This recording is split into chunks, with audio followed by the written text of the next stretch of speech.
Russian-Ukrainian live news. High-intensity battle in Soledar.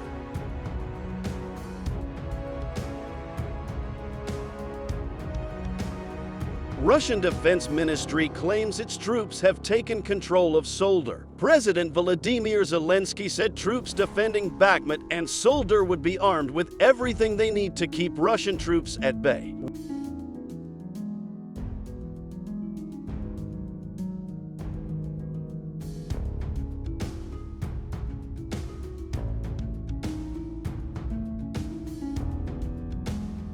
TASS reported Russian capture of the town would allow its troops to cut off Ukrainian forces from the nearby, much larger town of Bakhmut. Al Jazeera was unable to verify Russian claim independently. Finland could donate some German-made Leopard 2 tanks to Ukraine if other European nations also decided to. Finnish President Sauli Niinistö said Kyiv has requested heavy military vehicles, such as the Leopard 2, representing a significant increase in Western support.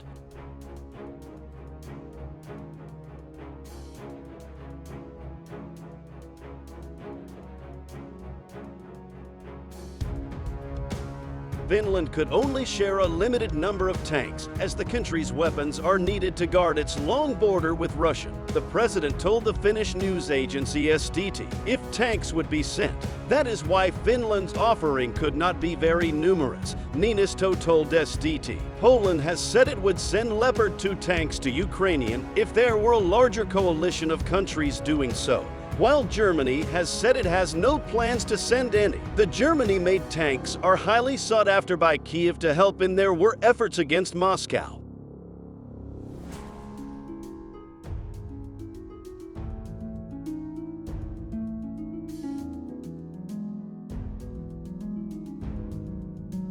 Hungary's prime ministers say the European Union's sanctions on Russia are a mistake and should be ended. Speaking to Hungarian state radio, Viktor Orban said that if the sanctions on Russia are lifted, energy prices and inflation will fall in half. According to Orban, the EU bloc must take a political decision. It is certain that America won the war and Europe lost. There's a debate over whether Russia won or lost. If we talk in terms of money, we can't say that Russia lost too much.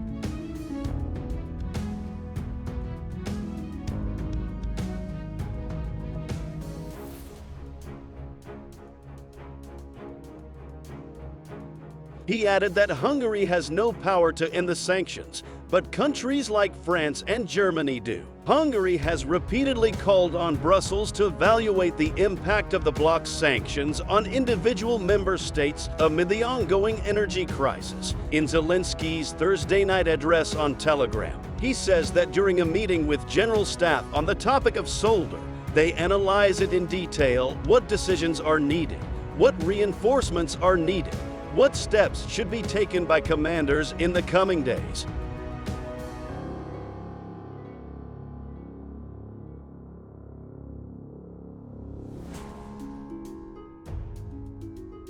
We discussed the situation with the supply of weapons and ammunition to the troops, relevant interaction with our partners. He added that the paratroopers of the 77th and 46th Air Brigades continue to hold their positions in Soledar. The Pentagon says Russian continuous troubles in Ukraine likely led to the latest shakeup in military leadership. On Wednesday, Moscow appointed Chief of the General Staff Valery Gerasimov to oversee the military campaign in Ukraine.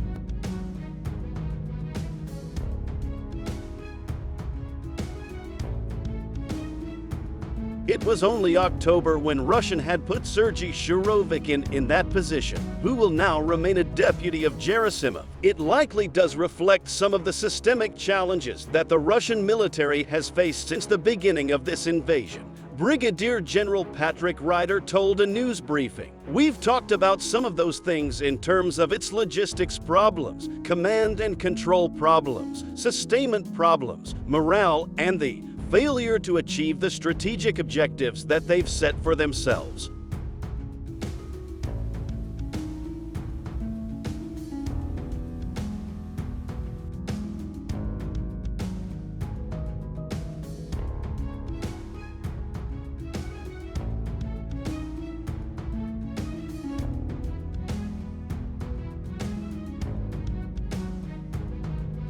A Russian Foreign Ministry official says joint military drills between Russia and its close ally Belarus were designed to deter potential opponents from escalation and provocations. Russia used Belarus as a springboard to invade Ukraine in February 2022, and the October deployment of a joint troop group to Belarus raised fears in Kyiv that Russia could be preparing to launch a new offensive from its northern neighbor this year.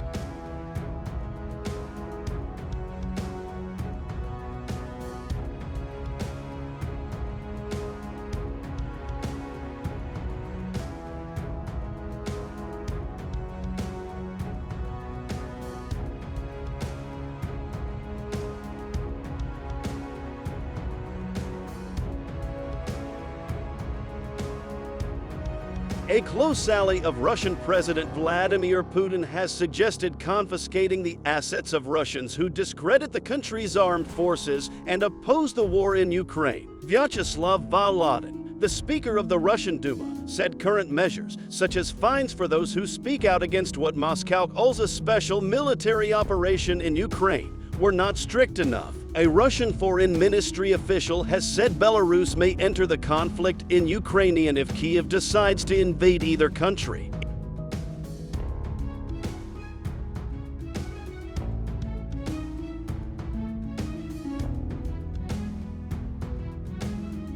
In an interview with state media, Alexei Polishchuk said Russian joint drills with Belarus were designed to prevent escalation, but warned that Belarus may join the Ukrainian conflict if it or Russia were invaded. From a legal point of view, the use of military force by the Kyiv regime or the invasion of the territory of Belarus or Russian by the armed forces of Ukraine are sufficient grounds for a collective response, Polishchuk told TASS news agency.